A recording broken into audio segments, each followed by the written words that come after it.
Hello everyone, मैं आपका स्वागत करती हूँ अपने चैनल एनसीईआरटी इन ईजी। हम अपने चैनल पर एनसीईआरटी की क्लास 6 की ज्योग्राफी की बुक का अध्ययन कर रहे हैं, जिसमें हम अब तक न्यू एनसीईआरटी के सभी चैप्टर कंप्लीट कर चुके हैं और हम अब ओल्ड एनसीईआरटी की बुक का अध्ययन कर रहे हैं, जिसमें हम आज ऑस्ट्रेलिया के बारे में जानेंगे। ऑस्ट्रेलिया का अध्ययन करेंगे। ऑस्ट्रेलिया न्यूजीलैंड तथा आसपास के द्वीपों को मिलाकर ऑस्ट्रेलेशिया कहा जाता है। विश्व में ऑस्ट्रेलिया एकमात्र ऐसा देश है जो पूरे महाद्वीप पर फैला है। इसे द्वीपीय महाद्वीप भी कहते हैं। ऑस्ट्रेलिया को द्वीपीय महाद्वीप भी कहते हैं। भारत के क्षेत्रफल से ये 2 गुना है। ऑस्ट्रेलिया की खोज अंग्रेज नाविक कैप्टन जेम्स कुक ने सन 1770 में की थी। लोहा अयस्क और सोना यहाँ के मुख्य अयस्क हैं। ये जो लोहा अयस्क है या फिर सोना है, इसके बारे में यूपीपीसीएस में एक बार क्वेश्चन आया है, तो ये question exam point of view से इम्पोर्टेंट है। अंतःस्थलीय अपवाह क्षेत्र है ये नदी तंत्र जिनका पानी समुद्र में नहीं पहुंच पाता है। ऐसे नदी तंत्र होते हैं जिनका पानी समुद्र में नहीं पहुंच पाता है। ग्रेट बैरियर रीफ भी कहाँ पर है? ऑस्ट्रेलिया में है। ऑस्ट्रेलिया की प्रवाल भित्ति तस्मानिया द्वीप में पूरे साल पर्याप्त वर्षा होती है। ग्रेट बैरियर रीफ कहाँ पर है? ऑस्ट्रेलिया में है। ऑस्ट्रेलिया का विस्तार उत्तर में कैप यार्क प्रायद्वीप से लेकर दक्षिण में तस्मानिया तक है। यह ऊंचे पठारों की लंबी पट्टी है जिसे ग्रेट डिवाइडिंग रेंज कहते हैं। वृक्ष यहाँ के मुख्य वृक्ष हैं यूकेलिप्टिस तथा वेटल। ये सामान्य वृक्ष हैं और उत्तर पूर्वी तटीय क्षेत्र में पाए जाते हैं। ताड़, बांस, भुर्ज और देवदार वृक्ष बहुतायत मिलते हैं। जो वेटल वृक्ष होते हैं, ये सुनहरे फूल इन पर आते हैं, और यूकेलिप्टिस इनसे इमरती लकड़ी मिलती है। ये सदा हरे होते हैं और इनसे गोंद मिलती है।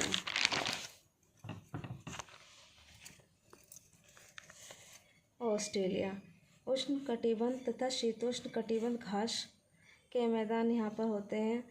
उष्ण कटिबंध में घास के मैदान होते हैं उन्हें सवाना कहते हैं, और शीतोष्ण कटिबंध भूमि मरे और डार्लिंग नदियों की द्रोण में फैली है, इन्हें डाउन्स कहते हैं।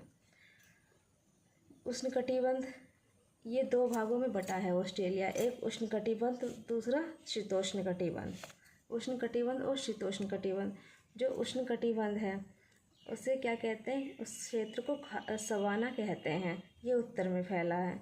और शीतोष्ण कटिबंध भूमि मरे और डार्लिंग नदियों की द्रोण में फैली है, इन्हें डाउन्स कहते हैं। तो ऑस्ट्रेलिया की मुख्य 2 नदियाँ कौन सी हैं? मरे और डार्लिंग हैं, और ये एग्ज़ाम पॉइंट ऑफ व्यू से इम्पोर्टेंट है क्योंकि ये क्वेश्चन एग्ज़ाम में बार बार आता है, मरे और डार्लिंग नदियों के बारे में। ऑस्ट्रेलिया साधन और उनका उपयोग। ऑस्ट्रेलिया में जो साधन है और उनका उपयोग है। चरागाही कृषि। ऑस्ट्रेलिया में कैसी कृषि पाई जाती है? चरागाही कृषि पाई जाती है। दूध, मांस, ऊन तथा खाल प्राप्त करने के लिए कुछ पशुओं का प्रजनन तथा पालन किया जाता है। अर्ध शुष्क क्षेत्रों में साल्ट ब्रूस और मुल्गा पौधे यहाँ पर पाए जाते हैं। जंतु में मार्सुपियल अथवा धानी प्राणी वर्ग के हैं। कंगारू और वैलाबी कौन से प्राणी वर्ग के हैं? धानी वर्ग के हैं।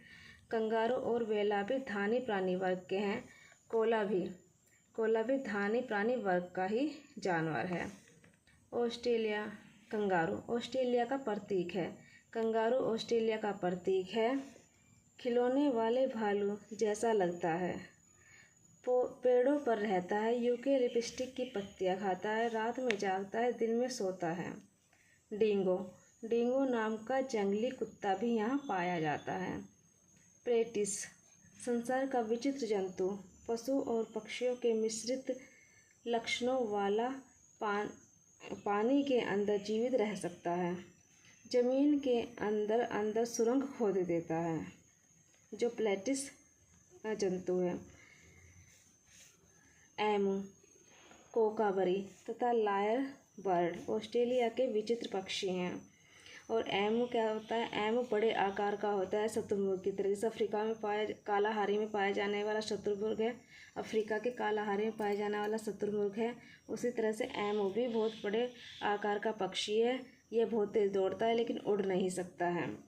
अफ्रीका की शत्रुमुर्ग की भांति तेज चाल से दौड़ सकता है। कोकाबर्रा, कोकाबर्रा को लाफिंग जैकोस भी कहते हैं क्योंकि यह विचित्र हंसी हंसता है। लायर बर्ड दूसरे पक्षियों के गाने, कुत्तों के भौंकने तथा गुजरती हुई कारों के हॉर्न की आवाज़ की नकल कर लेते हैं। कौन से? Lawyer bird. ऑस्ट्रेलिया कृषि प्रधान देश है। ऑस्ट्रेलिया भी भारत की तरह कृषि प्रधान देश है। न्यू साउथ वेल्स तथा पश्चिमी ऑस्ट्रेलिया गेहूं के मुख्य उत्पादक राज्य हैं। गेहूं बड़ी मात्रा में निर्यात किया जाता है। गन्ना, तंबाकू तथा कपास क्वींसलैंड में पैदा होती हैं। अनानास, केला तथा पपीता उत्तर उष्णकटिबंध क्षेत्र में पैदा होते हैं। सेब, संतरे तथा अंगूर शीतोष्ण कटिबंध क्षेत्रों में। भेड़, संसार में सबसे अधिक भेड़ ऑस्ट्रेलिया में पाई जाती हैं। मरे तथा डार्लिंग नदियों के बीच फैला क्षेत्र भेड़ पालन के लिए उपयुक्त है। दो नदियां हैं ऑस्ट्रेलिया की, कौन कौन सी? मरे तथा डार्लिंग, और इनके बीच का जो क्षेत्र है उसमें भेड़ पालन किया जाता है। संसार की सबसे अधिक भेड़ें ऑस्ट्रेलिया में ही पाली जाती हैं। मैरोनी, मैरोनी जाति की भेड़ पाली जाती है जो सबसे अच्छी क्या देती है? ऊन देती है, जिससे सबसे अच्छी ऊन मिलती है। मैरोनी जाति की भेड़ पाली जाती है, सबसे अच्छी ऊन मिलती है। यहाँ भेड़ पालन केंद्र भी है और इन पर काम करने वाले मजदूरों को जैकारू कहते हैं। जो भेड़ पालन केंद्र हैं उस पर मजदूर काम करते हैं, उन्हें क्या कहते हैं? जैकारू कहते हैं। अच्छा मांस देने वाले पशु क्वींसलैंड में दुधारू पशु ऑस्ट्रेलिया के पूर्वी तथा दक्षिणी क्षेत्रों में पाले जाते हैं। ऑस्ट्रेलिया, ऑस्ट्रेलिया में कोयले, लौह अयस्क, बॉक्साइट, मैंगनीज और टिन के बड़े भंडार हैं। ऑस्ट्रेलिया बॉक्साइट का सबसे बड़ा उत्पादक है। बॉक्साइट के निर्यात में 5वां स्थान है क्योंकि देश में ही कारखानों में बहुत अधिक खपत कर ली जाती है। ऑस्ट्रेलिया बॉक्साइट उत्पादन में वैसे नंबर 1 पर है, लेकिन निर्यात कम इसलिए कर पाता है क्योंकि खुद ही इतने बड़े बड़े कारखाने हैं जिन पर बॉक्साइट की खपत खुद ही कर लेते हैं वो। बंदरगाह, सिडनी, मेलबर्न। सिडनी सबसे बड़ा नगर प्रथम श्रेणी का बंदरगाह है। यातायात का मुख्य साधन रेल है। यहाँ यातायात का मुख्य साधन क्या है? रेल है। ट्रांस ऑस्ट्रेलियन रेलवे, ये रेल मार्ग सिडनी और पर्थ को मिलाते हैं। यहाँ की सड़कों को कॉमनवेल्थ महामार्ग कहते हैं। दोस्तों, इसी के साथ मैं आज अपनी वीडियो समाप्त करती हूँ। कल हम अपनी दूसरी वीडियो में श्वेत महाद्वीप अंटार्कटिका के बारे में पढ़ेंगे। अगर आपको मेरी वीडियो पसंद आती है तो please subscribe my channel and like my videos. Thanks for watching. Thank you so much. Thank you.